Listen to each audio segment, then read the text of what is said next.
நீங்க யாருடைய அவதாரம் என்று தெரியுமா? உங்க குடும்பத்தை இனி இந்த தெய்வமே காக்கும். இந்த தெய்வம்தான் உங்க குடும்பத்துக்கு முடிவுரையே எழுதும். இந்த பதிவை நீங்க கேட்காமல் போனா உண்மை என்னன்னு தெரியாது, துன்பத்திலேயே வாழ்ந்து இந்த உலகத்தை விட்டு போவீர்கள். இது கடவுள் சத்தியம்.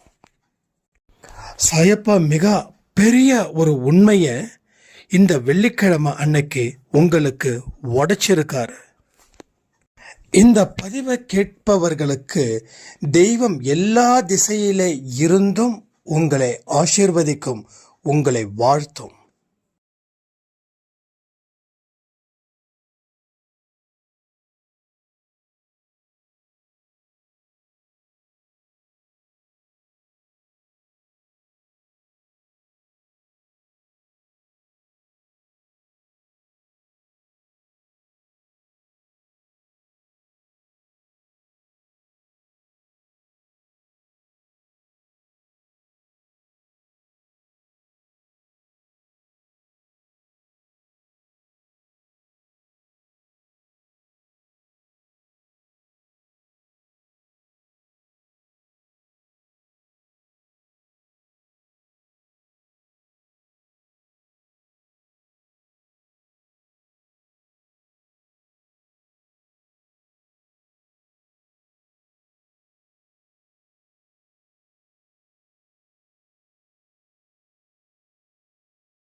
சாய்ராம்.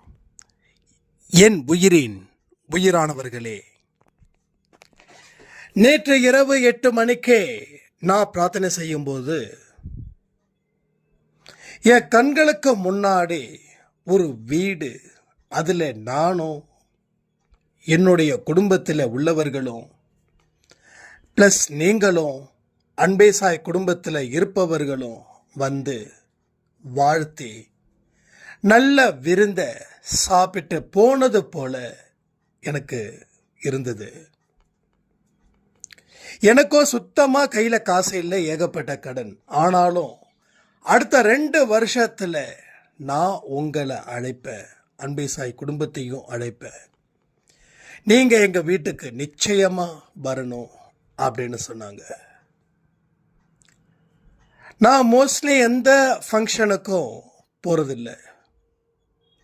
ஒருத்தவங்களோட ஃபங்க்ஷனுக்கு போனால் இன்னொருத்தவங்க ஃபங்க்ஷனுக்கு போகலைன்னா அவங்களுக்கு மனசு கஷ்டப்படும், சங்கடப்படும். அப்படின்றதுக்காகவே நான் அதை தவிர்க்கிறேன். ஆனாலும் எனக்கு நிறைய ஆசை இருக்குது, இந்த மாதிரி ஃபங்க்ஷன் எல்லாம் போகணும் அப்படின்னு.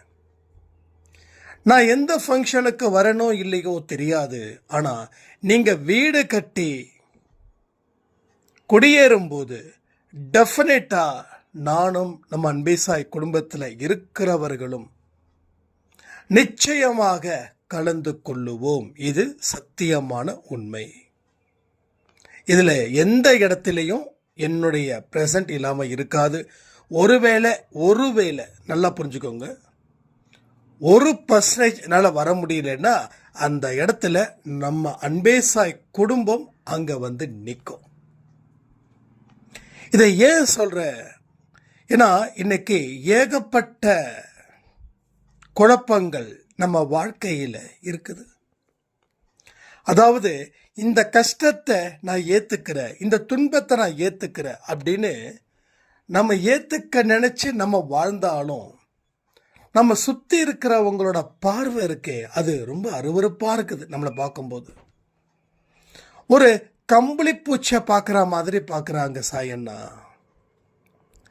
ஒரு காலத்தில் வாழ்ந்த குடும்பம் இன்னைக்கு எதுவுமே இல்லை. என்னோட உறவு வீட்டுக்கு நான் போகிறேன், என்னை வான்னு சொல்லி கூட கூப்பிடல, உட்காந்து தண்ணி குடிங்கன்னு கூட சொல்லி கூப்பிடல. உட்காருங்க, நேரமாக கொஞ்சம் நிறைய பேர்லாம் பெரிய பெரியவங்களாம் வராங்க, அப்புறமா கவனிக்கிறேன் அப்படின்னு சொன்னவங்க ஒரு எல்லாரையும் சாப்பிட்டுட்டு தான் போகணுன்னு சொல்கிறாங்க. என் பக்கத்தில் இருக்கிறவங்கள கூட சாப்பிட்டீங்களான்னு கேட்குறாங்க. அதற்கப்புறம் எங்கேயோ பார்த்த மாதிரி யாருக்கிட்டேயோ பேசுகிற மாதிரி போயிட்டாங்க. நானும் என்னுடைய கணவரும் என்னுடைய குழந்தைகளும் தலை குனிஞ்சு வெளியில் வந்தோம். அப்போ தான் எனக்கு அழுகையாக வந்தது. வர வர நான் அழுதுட்டு வந்தேன். ஆனால் நேற்று அந்த பதிவு கேட்ட உடனே என்னோட கண்களில் இருந்து வந்த அந்த ஆனந்த கண்ணீர் கதறி அழுதா எப்படி இருக்குமோ அப்படி இருந்துச்சு. ரொம்ப நேரமாக நான் அழுது அந்த பதிவை கேட்க கேட்க. நம்ம சாயண்ணாவே சொல்லிட்டாரு, நீ 2 வருஷத்தில் வீடு வாங்க போறேன்னு. அவருடைய வாக்கு நிறைய பேருக்கு பழிச்சிருக்குது. ஸோ எனக்கும் அந்த வாக்கு பலிக்கும். இனி என்னையும் என்னுடைய குடும்பத்திலையும் அவமானப்படுத்த இனிமே புதுசாக ஒருத்தன் பிறந்து தான் வரணும் அப்படின்னாங்க. நான் சொல்கிறேன், புதுசாக எவனும் பிறக்க முடியாது. ஏன்னா அவன் பிறந்து உங்களை அவமானப்படுத்துறதுக்குள்ளே நீங்கள் எங்கேயோ உச்சத்தில் போவீங்க. நல்லா எழுதி வச்சுக்கோங்க. நான் பொய் சொல்லலை, நான் பொய் சொல்லக்கூடாது, பொய் சொல்லவும் மாட்டேன். ஒரு தப்பான கமிட்மெண்ட்டை கொடுக்கறதுக்கு நான் ஒன்றும் அரசியல்வாதி கிடையாது. நான் ஒரு ஆன்மீகவாதி. உண்மையை தான் பேசணும். எவ்வளவு தான் கசப்பாக இருந்தாலும் திரும்ப திரும்ப உண்மையை தான் பேசணும். உண்மையை பேசுனதால தான் நீங்கள் இன்னைக்கு தெளிவான ஒரு இடத்துல இருக்கீங்க. ஸோ முடியாது அப்படின்ற எந்த ஒரு விஷயமும் அன்பேசாய் குடும்பத்தில் இருக்கக்கூடிய குழந்தைங்களுக்கு அறவே கிடையாது. நீ எவ்வளவுதான் கஷ்டப்படு, நீ ரோட்டில் பிச்சை கூட எடு, ஆனால் கடவுளை நம்பி உன்னோட வாழ்க்கை பயணத்தை நீ தொடர ஆரம்பிச்சேன்னா பிச்சை எடுக்கிறத நிறுத்திட்டு பிச்சை போடும் அளவுக்கு நீ உயருவாய். நீ உயருவாய். நம்ம கெஞ்சிரோம், உதவி செய்யுங்க, யாராவது என் குடும்பத்தை உதவி செய்யுங்க, யாராவது என்னோட குடும்பத்தை காப்பாத்துங்க. என் கணவர் சரியில்லை, என் பிள்ளைங்க சரியில்லை, வீட்டு வாடகை கட்டணும், கடன்காரன் வீட்டுக்கு முன்னாடி வந்து நின்று அசிங்கப்படுத்துகிறான், அவமானப்படுத்துகிறான். ஒரு பெண் அப்படின்றது கூட பார்க்காம அசிங்கமான வார்த்தைகளை என்னை திட்டுறான். உயிர் போகுது, மானம் எங்கேயோ போயிடுச்சு, உயிர் மட்டும்தான் இருக்குது. யாராவது எனக்கு உதவிகள் செய்து என்னை காப்பாற்றுங்கன்னு கதறி அழக்கூடிய கதறல் சத்தம் சாய்பாவுக்கு கேட்கலன்னு நீங்கள் நினைக்கிறீங்களா? இல்லை, கேட்குது, கேட்குது, கேட்காமலாம் இல்லை, கேட்குது. ஸோ இந்த நிலைமை இன்னும் சில நாட்களில் மாறதான் போகுது. அதாவது நம்மளை சுற்றியும் ஒரு 20 வாசல் இருக்குது. 20 வாசல்லையும் கதவுகள் சாத்தப்பட்டு உள்ளது. இந்த 20 வாசல்ல ஒரு வாசல் திறந்தா கூட நாம தப்பிச்சிடலாம். எதிலிருந்து? இந்த துன்பத்தில் இருந்து. அந்த வாசல் எப்போ திறக்கும் அப்படின்னு நீங்க நினைச்சீங்கன்னா ஒன்னே ஒண்ணுதான், நாம சரி பண்றதுக்கு தயாரா இருக்கணும். நான் மாற்றத்துக்கு தயாரா இருக்கிற, நான் என்னுடைய அத்தனை சோம்பேறித்தனத்தையும் விட்டுட்டு என்னுடைய கவலைகளையும் துன்பத்தையும் மூட்டை கட்டி அதை சாயப்பாக்கிட்ட ஒப்படைச்சிட்டு என்னுடைய வாழ்க்கையில் மட்டும் நான் கவனத்தை செலுத்துவேன். என்னுடைய வாழ்க்கையில் என்ன நம்பி வந்திருக்கக்கூடிய கணவனையும் நல்லா புரிஞ்சுக்கோங்க.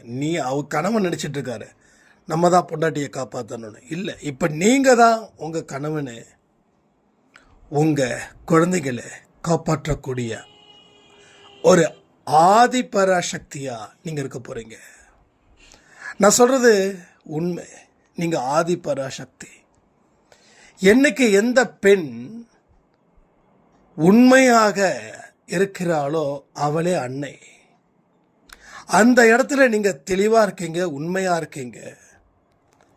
எந்த இடத்துலையும் ஒழுக்கத்தை மீறாதவர்களா நீங்கள் இருக்கும்போது உங்கள் குடும்பத்துக்கு நீங்கள் தான் ஆதி பராசக்தி.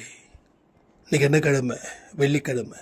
நான் ஏதோ பிளான் பண்ணி பேசுகிறேன்னா, ஆதி பராசக்தியை நான் கொண்டு வரணும்னு நினைச்சேன்னா கடவுள் சத்தியமாக இல்லை. நான் உயிருக்கு உயிராக அன்பாக நேசிக்கக்கூடிய நம்ம அன்பேசாய் குடும்பத்தின் மேலே ஆணையாக சொல்கிறேன். இல்லை, ஏன் சொல்கிறேன்னா இந்த வார்த்தைகள் எங்கேருந்து வந்திருக்கு அதுதான் உங்களுக்கு புரிஞ்சுக்கணும். நான் சொல்லக்கூடிய வார்த்தைகள் எதுவும் என்னோடது இல்லை. என் மூலமா சாயப்பா உங்களிடம் பேசிக்கொண்டிருக்கிறார். அவரே சொல்றாரு, நீங்க தான் ஆதிபராசக்தி. உங்க குடும்பத்தை காக்க வந்த சக்தி, காக்க வந்த தெய்வம் நீங்க. 300 உங்க கணவன் எழுதியிருக்கலாம், உங்க பெற்றோர்கள் எழுதியிருக்கலாம். ஆனா முடிவுரை எழுதக்கூடிய மிகப்பெரிய சக்தி படைத்தவர்கள் யாருன்னா நீங்க தான். ஸோ நீங்க ஆதிபராசக்தி. அப்ப அந்த ஆதிபராசக்தி எப்படி இருக்கணும்? பொறுமையோட, நீடித்த அன்போட, எல்லையில்லா அன்போட. எல்லையே கிடையாது அன்பு வைக்கிறதுக்கு. ஒழுக்கத்தை மீறாதவர்களா நீங்க இருக்கும்போது அப்போ உங்களுடைய வாக்கு பலிக்க போகுது. நீங்க என்ன சொல்றீங்களோ அந்த வாக்கு பலிக்க போகுது. திரும்பவும் சொல்றேன், நீங்க என்ன சொல்றீங்களோ அந்த வாக்கு பலிக்கும். இது கடவுள் சத்தியம். எத்தனை சத்தியம் பண்ணணும்? 1000 பண்ணட்டுமா? லட்சம் பண்ணட்டுமா? கோடி பண்ணட்டுமா? சொல்றேன். நீங்க இன்று முதல் உங்க குடும்பத்துக்கு ஆதிபராசக்தியா விளங்குவீர்கள். அப்ப நீங்க மனசுல என்ன நினைச்சாலும் அது நடக்கும். அப்ப மனசுல என்ன நினைக்கணும்ன்றது முக்கியம். என்ன நினைக்கணும்? நான் வாழுவேன், நான் வாழ்ந்து என் குடும்பத்தை சந்தோஷமா காப்பாற்றுவேன்.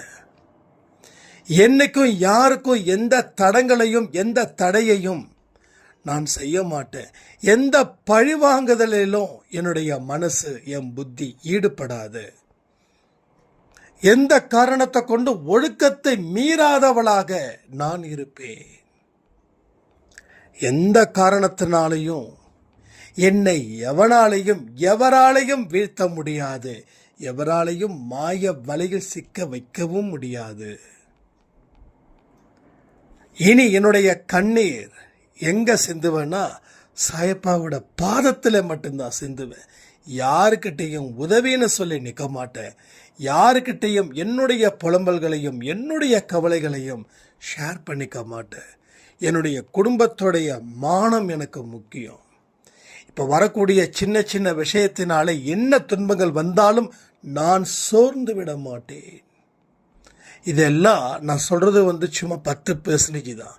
ஸோ நீங்கள் 100%க்கு எந்த மாதிரியான தாட் ஆஃப் ப்ராசஸிங்கில் இருக்கணுன்றதை நீங்கள் முடிவு பண்ணணும்.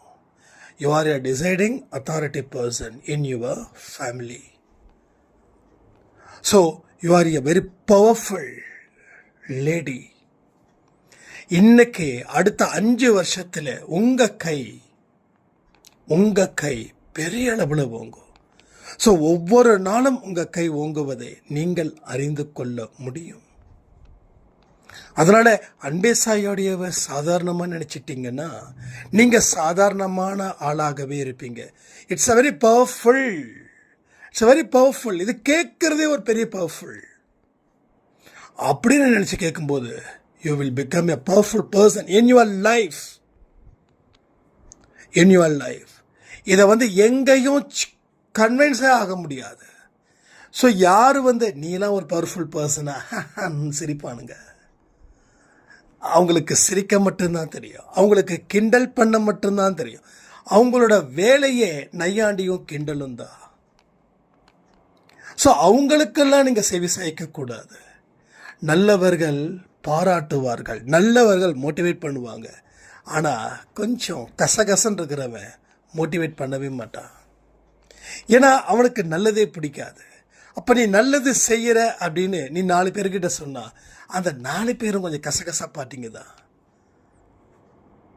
நீ எல்லாம் வாழ்ந்து, நீ எல்லாம் நின்று, நீ எல்லாம் ஜெயிச்சு போய் வேலை பேர் பே அப்படின்வாங்க. அதனால தான் சொல்கிறேன், மனதளவில் வச்சுக்கோங்க. நீங்கள் யாருக்கிட்டையும் இந்த ரகசியத்தை சொல்லவே வேண்டாம்.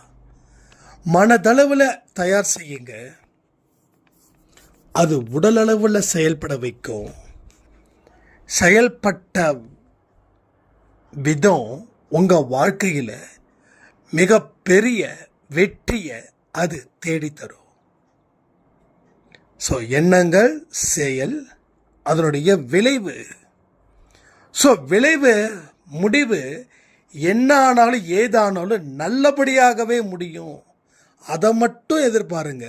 செய்யக்கூடிய பலன்களில் கவனத்தை வைக்காதீங்க. செய்யக்கூடிய செயலில் கவனம்தான் வைக்கணும். கவனம் வைக்கணும்.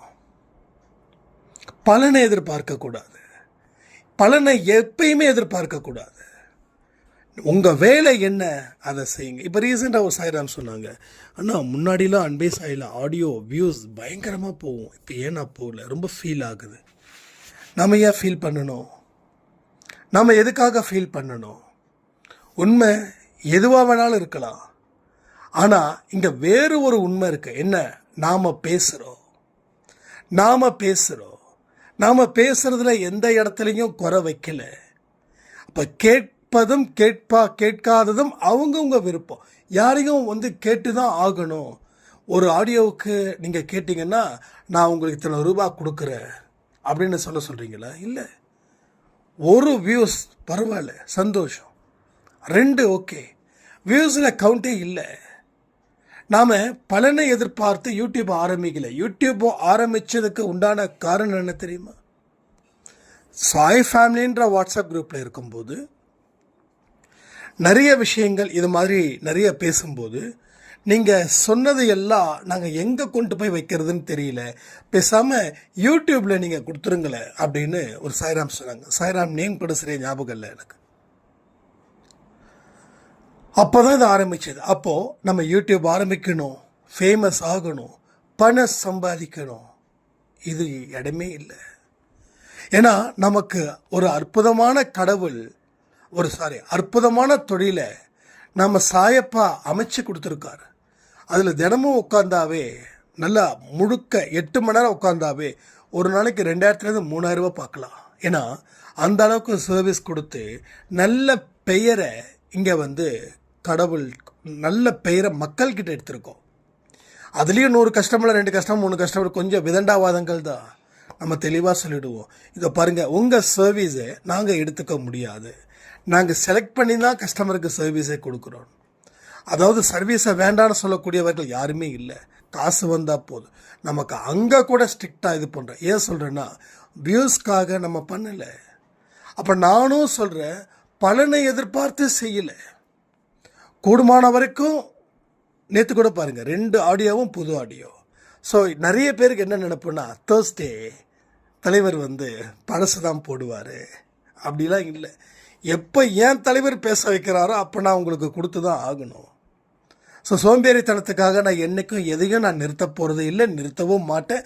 அது எனக்கு பிடிக்கவும் பிடிக்காது. ஏன்னா ஒரு தடவை நான் சோம்பேறித்தனத்தால் விழுந்தேன் அப்படின்னா பல தடவை நான் விழ வேண்டிய அவசியம் வரும். இது எதுக்கு சொல்கிறேன் அப்படின்னா, ஸோ நான் என்ன சொல்கிறேனோ அந்த மாதிரியான ஒரு கட்டமைப்பில் தான் வாழ்ந்துக்கிட்டு இருக்கேன். செயல்படக்கூடிய வேகம், எனக்கு என்ன ஸ்பீடில் போகணுமோ அந்த ஸ்பீடில் குறைவில்லாமல் போகிறேன். 10ல் போகணுன்னா 10ல் போகிறேன், 40ல் போகணுன்னா 40 போதில், சிலது 100ல் போனாலும் 100ல் போகிறேன். ஸோ 100ல் போகக்கூடிய சந்தோஷமும் 10ல் போகக்கூடிய சந்தோஷமும் எனக்கு ஒன்று தான். ஸோ இன்றைக்கி சொல்கிறேனே, பிளாட்ஃபார்மில் படுத்து தூங்கினாலும் பெரிய மாளிகையில் படுத்து தூங்கினாலும் எனக்கு எந்த வித்தியாசமும் இல்லை. இதை எத்தனை பேர் நம்புறீங்கன்னு தெரியல. ஆனால் நான் எங்கே தூங்கினோ அதை பொறுத்து நான் சொல்கிறேன். ஸோ கீழே இருந்து நான் மேலே வந்தேன். எனக்கு மறுபடியும் கீழே வர்றது பிரச்சனை இல்லை. ஆனால் கீழேயே இல்லாதவங்க மேலேயே வாழ்ந்துட்டு இருக்கவங்க கீழே வர முடியாது. ஸோ இது உங்களுக்கும் புரியும், நான் சொல்ல வேண்டிய அவசியமே இல்லை. ஏன்னா இங்கே யாருமே ரிலையன்ஸ் அம்பானியோட சொந்தக்காரரோ, இல்லை ரத்தன் டாட்டா அவர்களுடைய சொந்தக்காரரோ, இல்லை லக்ஷ்மி மிட்டல் அவங்களுடைய சொந்தக்காரர்களோ, இல்லை பெரிய அரசியல்வாதிகளோட சொந்தக்காரர்களோ இல்லை. பில்கேட்ஸ், விஷ்ணு சாய்ராம் காதுக்குள்ளே பில்கேட்ஸ் அப்படின்றார், பில்கேட்ஸோட சொந்தக்காரர்களும் இல்லை. நாம் எல்லாருமே நம்ம அப்பா அம்மாலாம் 3 வேளை சாப்பிடணுன்றதுக்காக உழைச்ச வர்க்கம். அதே தான் இப்பயும் நம்ம உழைச்சிக்கிட்டு இருக்கோம். இப்பயும் நம்ம உழைக்கிறதுல குறைப்பட்டுக்க கூடாது. நம்ம முன்னோர்கள் பெரிய பணக்காரர்களோ பெரிய பண்ணையார்களோ இல்லை, எல்லாருமே கூலி வேலைக்கு போனவங்க தான். ஓப்பனாக சொல்லணும், இதுதான் உண்மை.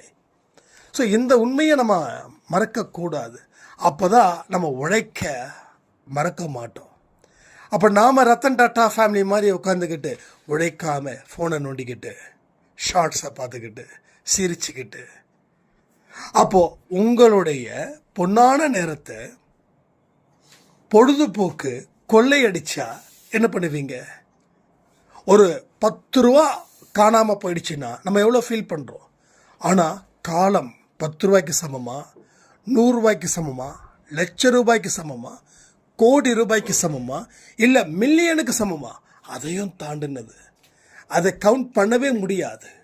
நீ 1 மணி நேரத்தை உன்னுடைய வாழ்க்கையில் முன்னேற்றத்தை நீ எடுக்கலை. அந்த 1 மணி நேரத்தை நீ பொழுதுபோக்க கழிச்ச, இல்லை நல்லா சாப்பிட்ட, நல்லா தூங்குன, டிவி பார்த்த.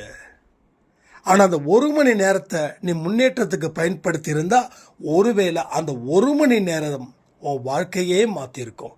ஆனால் இது மாதிரி பல மணி நேரம் பல பொழுதுபோக்குக்குள்ளே நீ மாட்டின, பல பொழுதுபோக்குக்குள்ளே நீ மாட்டின. அப்போ என்னாச்சு? உன் வாழ்க்கை முடிஞ்சிடுச்சு, உன் வாழ்க்கை முடிவுக்கு வந்துடுச்சு. அப்போ உன் வாழ்க்கை முடிவுக்கு வந்த வாழ்க்கையை மீண்டும் ஆரம்பிக்க வேண்டுமா? அப்படின்னா ஒரே ஒரு விஷயம், என்னென்ன தவறுகளை நாம் செஞ்சோமோ அந்த தவறுகளை நிறுத்தணும். அதற்கப்புறம் நல்லதை ஆரம்பிக்கணும். ஸோ ஒன்று முடிஞ்சாதான் ஒன்று ஆரம்பிக்க முடியும். இப்போ நம்ம தவறுகளாக தொடர்ந்து செஞ்சுக்கிட்டே இருக்கோம். தவறுகள் செய்ய செய்ய என்ன ஆகும்? வாழ்க்கை அடைஞ்சிடும். நல்லது செய்ய செய்ய என்ன ஆகும்? வாழ்க்கை வளர்ச்சி அடையும். உங்களை 4 பேர் மதிக்கணுன்றது உங்கள் கனவு இல்லையா? நீங்கள் ஒரு ஃபங்க்ஷனுக்கு போகிறீங்க, உங்களை மனப்பூர்வமாக வாங்க உள்ளே வந்து உட்காருங்க அப்படின்னு சொல்லி உட்கார வைக்கணும்னு தானே உங்களுக்கு ஆசை. ஸோ வந்தவங்க, இவன் வந்துட்டானா, இவன் மட்டும் இல்லாமல் குடும்பமே வந்துடுச்சா, ஏப்பா அந்த அவனுங்க வந்திருக்கானுங்க பாரு, அவனுங்களை வந்து உள்ளே ஓரமாக உட்கார வை, இவனுங்க மூஞ்சி பார்த்தாவே எரிச்சலாக இருக்குது. அந்த மாதிரியான ஒரு உறவை நம்ம கிரியேட் பண்ணணுமா? யோசிச்சு பாருங்கள். என்னைக்க சொல்கிறேனே, அன்பே சாய் குடும்பம் தலை நிமிர்ந்து வாழணுமே தவிர தலை குனிஞ்சு வாழ்வ கூடாது. இது சாய்பாவுக்கு பிடிக்கல, நிச்சயமாக சாய்பாவுக்கு பிடிக்கல. எங்கெங்கெல்லாம் நீங்கள் அவமானப்படுறீங்களோ அங்கெங்கெல்லாம் உங்களுக்காக ஒருத்தர் அழுதுகிட்டு இருக்கிறாருன்னா யார் அவர்? சாய்பா. உனக்கு என்ன இல்லை, நீ சரியா இருந்தா இந்த நண்டு சிண்டெல்லாம் உன்னை வந்து இப்படி செய்யுமா? உனக்கு இருக்கக்கூடிய நல்ல மனசுக்கு உன்னை இந்த உலகம் கொண்டாடணும். இந்த உலகம் ஏன் கொண்டாடல? நீ உன்னை தயார் செய்யாமல் இருக்கிறதால. ஒரு போர் வீரன் வீட்டுக்குள்ளே உட்காந்துட்டு இருந்தா தெரியுமா? அந்த போர் வீரன் போரில் வந்து அவன் 10, 20, 30, 40, 50, 60, 100, 200 பேரை அழிக்கும் போது தான் அந்த படைத்தலைவனுக்கு தெரியுது, எவன்டா அவன் பிரம்மாண்டமாக சண்டை போடுறான், சலிக்காமல் சண்டை போடுறான். உடனே என்ன ஆகுது? படைத்தலைவன் பார்க்குறான், மன்னர்கிட்ட சொல்கிறான். மன்னர் சொல்கிறாரு, இந்த மாதிரி ஆட்கள் தான்ப்பா வேணும், அவனை இன்னும் நல்ல போஸ்டிங் போடு அப்படி. ஏன்? அவன் தன்னுடைய திறமையை பயன்படுத்துவதற்கு ஒரு களம் தேவைப்பட்டது. அதை அவன் முழுதாக பயன்படுத்தினான். அப்போ அவன் தயார் நிலையில் இருந்தான். அதே போலதான் வாழ்க்கை அப்படின்றதும் ஒரு போர்க்களம். அந்த போர்க்களத்தில் நாம் நிற்கணும். அப்போ நாம் தயார் செய்து கொள்ள வேண்டும். நீங்கள் உங்களை தயார் செஞ்சிட்டாவே போதும். இது பெரிய விஷயம்லாம் கிடையாது. உங்களை தயார் செஞ்சிட்டாவே போதும். நீங்கள் தயார் செஞ்சிட்டிங்கன்னா கண்டிப்பாக சரி, நீங்கள் இந்த போரில் வெல்ல முடியும். அதான் நான் சொன்னேன், ஆரம்பம் உங்கள் கணவரோ உங்கள் பெற்றோர்களோ இருக்கலாம், ஆனால் முடிவுரை எழுத போவதுன்றது இந்த ஆதிபராசக்தி கையில் தானே இருக்குது. இந்த ஆதிபராசக்தியோட தன்னுடைய சக்தியை உணர்ந்து செயல்பட்டாதானே தீயவர்களை எதிர்த்து நின்று போரிட்டு வெல்ல முடியும். ஸோ இங்கே இருக்கிற ஒவ்வொரு பெண்களையும் நான் அப்படி தான் பார்க்குறேன். ஒவ்வொரு பெண்களையும், உங்கள் வயசு 17 இல்லை 71. ஸோ இங்கே எல்லாருமே சாய்ப்பாட குழந்தைங்க, எல்லாருமே ஆதிபராசக்தி. எத்தனை பேருக்கு ஆதிபராசக்தியை பிடிக்கும்? இந்த பதிவை கேட்டுட்டு நம்ம சும்மா இருக்கலாமா? சொல்லுங்கள், இந்த பதிவை கேட்டுட்டு நம்ம சும்மா இருக்கலாமா? சும்மா இருந்தால் அது தப்பாயிடாதா? அதனால் ஏதோ ஒரு அம்மன் கோயிலுக்கு போங்க. இதுக்காக கஷ்டப்பட்டுலாம் போக வேண்டாம். இப்போ நீங்கள் திடீர்னு ரொம்ப தூரமாக இருப்பீங்க, திடீர்னு என்னடா அது திடீர்னு போக சொல்கிறாரு, எங்கே போகிறது? இந்த ஸ்ட்ரெஸ்ஸே வேண்டாம். பக்கத்தில் கோயில் இருக்குது, போனால் என்ன தப்பு? போயிட்டு வந்துடலாமே. அந்த மாதிரி மனநிலை இருந்துச்சுன்னா போயிட்டு வந்துடுங்க. கடவுளே, இனி என்னுடைய ஆவிக்குள்ள உன்னோட ஆவி புகுந்திருக்குது, அன்பே சாயில் சாயப்பா சொல்லிட்டாரு, நன்றி சொல்லி ஒரு சூடத்தை ஏற்றி வச்சு வெளியில், கோயிலுக்கு வெளியில் சில பேர்லாம் இருப்பாங்க இல்லையா, அவங்களுக்கு ஏதாவது ஒரு பிஸ்கட் பாக்கெட்டோ இல்லை ஒரு ஃப்ரூட்ஸோ கொடுங்க. முடியலன்னா ஒரு 10 ரூபா காசு கொடுங்க. ஸோ இன்றைக்கி போங்க. ஒருவேளை போக முடியாதவர்கள் அடுத்த 7 நாட்களுக்குள்ளே போங்க, ஓகேவா? ஆனால் போய் ஆகணும். ஸோ நானும் போகிறேன். நான் கண்டிப்பாக இன்றைக்கி போகிறதுக்கு வாய்ப்பு இருக்குது. ஒருவேளை இன்றைக்கி இல்லை அப்படின்னா நான் சண்டே ஈரோடு போகிறேன். இன்றைக்கி அதாவது நல்லா கேட்டுக்கோங்க, இன்றைக்கி மாரியம்மன் கோயிலுக்கு கோயம்புத்தூரில் போக முடியல அப்படின்னா ஈரோடுக்கு நான் போகிறேன். ஸோ சண்டே போகிறேன். சண்டே பெரிய மாரியம்மன் கோயிலை போயிட்டு சாமியை போய் நான் மீட் பண்ண போகிறேன். அப்போது எல்லாத்துக்குமே கடமையை சட்டு நிறைவேற்றுங்க. ஏன்னா மாரியம்மன்ட்ட சொன்னால் செஞ்சிடணும். அதனால தான் நான் தெளிவாக சொல்கிறேன். இன்றைக்கி போக முடியலன்னா சண்டே போவேன். ஒருவேளை இன்றைக்கி போகிறதுக்கு வாய்ப்பு இருக்குது, சண்டே போகிறதுக்கு வாய்ப்பு இருக்குது, கண்டிப்பாக இன்றைக்கி போக முடியலன்னா டெஃபினட்டாக சண்டே போயிடுவேன். இல்லை அடுத்த வெள்ளிக்கிழமைக்குள்ளே நான் போயிடுவேன். புரியுதா உங்களுக்கு? ஸோ வெள்ளிக்கிழமை தான் போகணும் அப்படிலாம் இல்லை. இன்றைக்கி நாம் சொன்னோம், அதனால நீங்கள் போங்க. ஒருவேளை போக முடியலன்னா அடுத்த வெள்ளிக்கிழமைக்குள்ளே ஏதோ ஒரு நாள் போயிட்டு அந்த அம்மனை ஃபோட்டோ எடுத்து எனக்கு வாட்ஸ்அப்பில் அனுப்புங்க, ரைட்டா? இதுக்கு நான் ஒரு கன்ஃபர்மேஷன், உங்கள் மேலே நம்பிக்கைலாம் இருக்குது, எனக்கும் நிறைய மாரியம்மனை பார்க்கணுன்னு ஆசை இருக்குது இல்லை, அதுக்காக. ஸோ வாட்ஸ்அப் குரூப்பில் இருக்கிறவங்க 24 hours சேட்டில் வந்து ஷேர் பண்ணுங்கள், ரைட்டா? ஸோ யாரும் எந்த காரணத்தை கொண்டும் வாழ்க்கையில் பின்வாங்கக்கூடாது.